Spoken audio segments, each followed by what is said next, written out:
वज़ीर इत्तलात फवाद चौधरी काबीना इजलास के हवाले से मीडिया ब्रीफिंग दे रहे हैं। सरदार मनिंदर सिंह, सरदार गोपाल सिंह चावला, सरदार महेंद्र पाल सिंह, सरदार साहिब सिंह, सरदार संतोख सिंह, सरदार शमशेर सिंह, सरदार तारो सिंह और सरदार भगत सिंह अब पाकिस्तान गुरुबंधक कमेटी जो है उसके मेंबरान हैं। ये इसकी जो इम्पोर्टेंस है, नंबर 10 मेंबर कमेटी है और मैं आपको वैसे नाम प्रोवाइड भी कर दूंगा।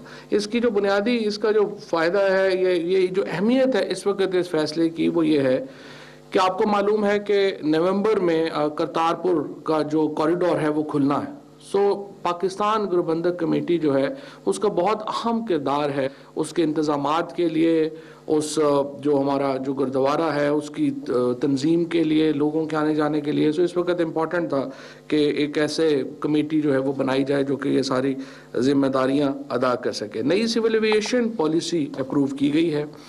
नई सिविल एविएशन पॉलिसी को की जो इम्पोर्टेंट पॉइंट्स हैं उनकी तरफ आने से मैं एक मिनट पहले मैं आपको ये भी बता दूं कि सिविल एविएशन अथॉरिटी ने आज ये फैसला किया है कि सीडीए और सिविल एविएशन अथॉरिटी ने ये तय किया है कि इस्लामाबाद के अंदर जो प्राइम मिनिस्टर साहब ने लाहौर में भी और इस जो सीडीए है, एलडीए को भी और सीडीए को भी, दोनों को ये हदायत दी थी कि शहर जो हैं वो फैलने नहीं चाहिए, आप उनको वर्टिकल बुलंद करने की बात करें। लिहाजा आज सिविल एविएशन और सीडीए की एक जो मुसलसल मीटिंग्स हुई 3-4, उसके बाद आज ये अप्रूवल दे दी गई है और अब इस्लामाबाद में जो हाई राइज बिल्डिंग्स हैं उसके लिए जो हाइट की शर्त है वो ख़त्म कर दी गई है। लिहाजा जो हमारी तमाम जो कमर्शियल एरियाज़ हैं, चाहे ब्लू एरिया है, हमारी जो मरकज़ हैं और बाकी जो जगह इस्लामाबाद की हैं, वहाँ पर आप हाई राइज बिल्डिंग बना सकते हैं और सिविल एविएशन अथॉरिटी से भी किसी किस्म के एनओसी की उसमें ज़रूरत जो है वो नहीं होगी और सीडीए से भी किसी किस्म के एनओसी की उसके लिए ज़रूरत नहीं होगी। लिहाजा पहली बार इस्लामाबाद में इससे उम्मीद ये है कि एक बड़ी और जो तवील कामत जो बिल्डिंग्स हैं उनको फ़ायदा होगा कि वो और इन्वेस्टमेंट भी जो बाहर से है वो इस्लामाबाद में आ सकेगी। नई सिविल एविएशन पॉलिसी जो है उसकी मंजूरी दी गई है। जो बुनियादी इस सिविल एविएशन पॉलिसी का मतमा नज़र है या मतलब है वो ये है कि पाकिस्तान के अंदर जो एविएशन से वाबस्ता इंडस्ट्री है उसको रिवाइव किया जाए और उसके लिए तमाम तकरीबन 4 अरब रुपए की जो फैसिलिटी है वो प्रोवाइड की गई है। सिविल एविएशन अथॉरिटी ने 3.8 बिलियन है टू बी एग्जैक्ट, जो तकरीबन 4 बिलियन है। सो 4 अरब रुपए का जो इसमें कट्स हैं वो लगाए गए हैं। इनमें टैक्स कट भी शामिल हैं और चार्जेस भी शामिल हैं, बुनियादी तौर पे चार्जेस शामिल हैं। इसके साथ साथ एक लैंडमार्क डिसीजन में आपको मालूम है कि प्राइम मिनिस्टर साहब का बहुत एम्फेसिस है टूरिज्म के ऊपर और टूरिज्म में सबसे पहले हम एक पॉलिसी लेकर आए थे जिसमें जो पूरी वीज़ा रजीम है उसको तब्दील किया गया और अब वो पायलट प्रोजेक्ट इस वक्त चल रहा है। 5 मुल्कों के जो शहरी हैं यानी अमेरिका, यानी बरतानिया, यूएई, टर्की, चाइना और मलेशिया, ये 5 ममालिक जो हैं इनको इस वक्त ई वीज़ा की सहूलत मिल रही है। इस महीने के बाद इंशाल्लाह 170 मुल्कों को ई वीज़े की सहूलत जो है वो मुयस्सर होगी और 58 कंट्रीज़ के जो लोग हैं वो वीज़ा ऑन अराइवल ले सकेंगे, यानी वो एयरपोर्ट के ऊपर वीज़ा ले सकेंगे। आज सुबह इंटीरियर मिनिस्ट्री ने नोटिफिकेशन जारी किया और उन्होंने ये नोटिफिकेशन जारी किया है कि जो अब एनओसी रजीम है वो उन्होंने ख़त्म कर दिया है, यानी जो भी फॉरनर आता है उसको कहीं गिलगित बल्तिस्तान जाना है, नॉर्थ में जाना है, कैंटोनमेंट्स में जाना है, उसको अब एनओसी की ज़रूरत जो है वो नहीं रहेगी। वो किसी भी तरह, जिस तरह से पाकिस्तान में हम लोग बरतानिया जाते हैं या अमेरिका जाते हैं तो वीज़े के बाद जब आप लेके एक दफ़ा एंटर हो जाते हैं फिर आपको एनओसीज़ की ज़रूरत नहीं होती। इसी तरह से पाकिस्तान के अंदर भी अब एनओसीज़ की ज़रूरत नहीं होगी। इसी चीज़ को और आगे बढ़ाते हुए जो एविएशन पॉलिसी ने आज एक लैंडमार्क काम ये किया है कि स्पेशल मेजर्स किए हैं टूरिज्म के लिए। लिहाजा जो इसके लिए तमाम जो टैक्सेस हैं जो हमारे टूरिस्ट रिजॉर्ट्स हैं या टूरिस्ट एरियाज़ हैं उन तक अगर आप एविएशन सर्विस शुरू करते हैं जो ज़्यादा से ज़्यादा 40 सीटर जहाज़ की होगी और इसमें हेलीकॉप्टर शामिल हैं उनके ऊपर टैक्सेस जो हैं वो ज़ीरो कर दिए गए हैं और जो चार्जेस हैं वो भी जो हैं वो ज़ीरो कर दिए गए हैं। इसका मतलब ये होगा कि जो गिलगित बल्तिस्तान है, सवात है और हमारे बाकी एरियाज जो तय होंगे, उनमें अगर आप एविएशन सर्विसेज शुरू करना चाहते हैं तो उसके ऊपर कोई भी चार्ज जो है वो सिविल एविएशन नहीं लेगा। और इसके साथ साथ जो जहाज़ है उसकी जो उम्र है वो 12 साल से बढ़ा करके 18 साल कर दी गई है। जो पैसेंजर एयरलाइन है, पैसेंजर जहाज़ है, और जो कार्गो है उसकी उम्र बढ़ा करके 30 साल कर दी गई है। यानी 30 साल तक का पुराना जहाज़ आप इंपोर्ट कर सकते हैं। पहले आप सिर्फ 12 साल तक का पुराना जहाज़ इंपोर्ट कर सकते थे। अब पैसेंजर जो एयरलाइन है उसके लिए आप 18 साल तक का पुराना जहाज़ इंपोर्ट कर सकेंगे और कार्गो के लिए आप 30 साल का जो है वो जहाज़ है वो आप इंपोर्ट कर सकेंगे। कॉस्ट ऑफ बिजनेस में जिस तरह से मैंने आपको बताया 3.8 बिलियन का फ़ायदा जो है वो सिविल एविएशन को ने दिया है अपने जो कस्टमर्स हैं उनको। इसके साथ साथ जो पिछला हमने जो दौर में ओपन स्काई पॉलिसी जो है वो पाकिस्तान में अब ख़त्म की जा रही है। इसका बहुत नुकसान रहा PIA को। हमने देखा कि जो बहुत हमारे प्रॉफिट वाले रूट थे उनको बाहर के दे दिया गया और उससे PIA को बहुत ज़्यादा नुकसान हुआ।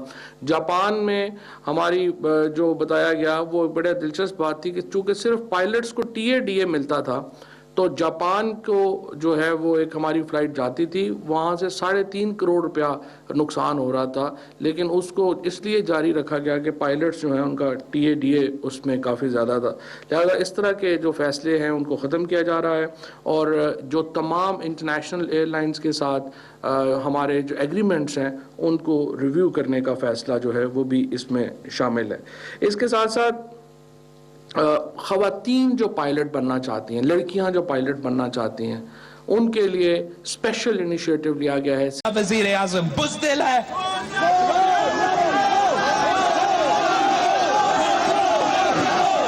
ये किस किस्म का निज़ाम है? ये किस किस्म का निज़ाम है? ये किस किस्म का निज़ाम है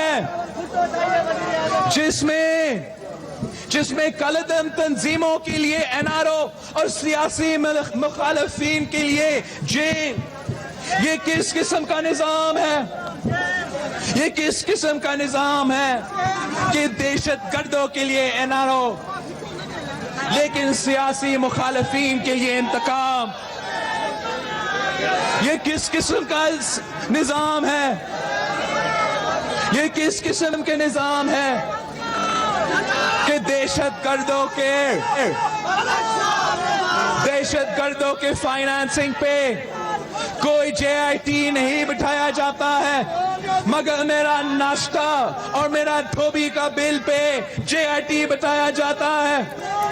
ये किस किस्म का निज़ाम है? पाकिस्तान पीपल्स पार्टी शहीद जुल्फिकार अली भुट्टो की नजरिया के मुताबिक अपनी जदोजहद जारी रखेगी। 4 अप्रैल को हम गड़ी खुदा बख्श पहुंचेंगे।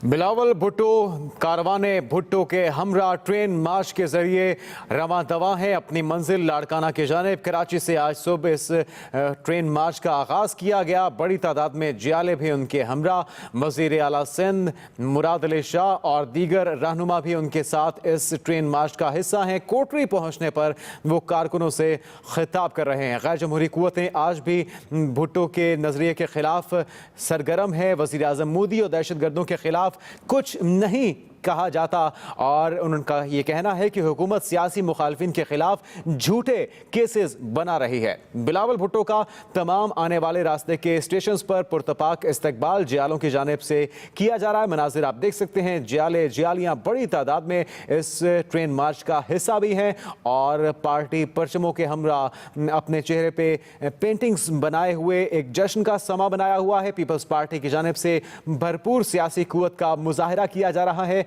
और chairman peoples party Bilawal Bhutto की क़यादत में ये कारवां जारी है। सरे उर्दू के वास्ते वो तेग बेनयाम था, वो कायदे अवाम था, वो कायदे अवाम था, वो कायदे अवाम था। वो हंस पड़ा तो खिल उठी कली कली किरण किरण, के उसके दम से बन गई गली गली चमन चमन। बना रहा था देश को इरम इरम अदन अदन। वो शेर दिल जवान था, वो मर्द नेक नाम था, वो कायदे अवाम था, वो कायदे अवाम था, वो कायदे अवाम था। वो वल्वलों का ताजवर, वो हौसलों का तर्जुमा, वो दुश्मनों के वास्ते था फर्क बेअना। वो मंजिलों की जुस्तजू में, वो मंजिलों की जुस्तजू में हर गरी रवा दबा, कि उसके फिक्रे आन ही की जद में सुबह शाम था। वो कायदे अवाम था, वो कायदे अवाम था, वो कायदे अवाम था, वो कायदे अवाम था। जिगर में दर्द कौम का, नजरों में मुस्कुराहटे, वो सुन रहा है, वो सुन रहा है रूए जिंदगी की सरसराहटे। वो गिन रहा है, वो गिन रहा है वक्त के हर वक्त की आहटे, कि इसके दिल में कौम का अजीब एहतराम था। वो कायदे अवाम था, वो कायदे अवाम था, वो कायदे अवाम था। बिलावल भुट्टो कोटरी पहुंच चुके हैं और इनका ट्रेन मार्च इस वक्त अपनी मंजिल लाड़काना के जानिब रवां दवा है। मुख्तलिफ स्टेशंस पर वो पड़ाव डालते हैं और खिताब करते हैं, कारकुनों का लहू गरमाते हैं। बड़ी तादाद में कारकुन उनके हमरा ट्रेन मार्च में भी मौजूद हैं और इसके साथ साथ पार्टी के सीनियर रहनुमा भी इस ट्रेन मार्च में बिलावल भुट्टो के हमरा, जिसका आगाज़ आज सुबह किया गया कराची कैंट स्टेशन से, जिसको दुल्हन की तरह सजाया गया था, और रास्ते में आने वाले स्टेशंस पर भी वो मुख्तसर क़याम के दौरान कारकुनों से खिताब करते हैं, उनका खून गरमाते हैं और उनके साथ उनसे इज़हार यकजहती के लिए जगह जगह उनके इस्तकबाल की भी भरपूर तैयारियां की गई हैं। मनाजिर आप देख सकते हैं।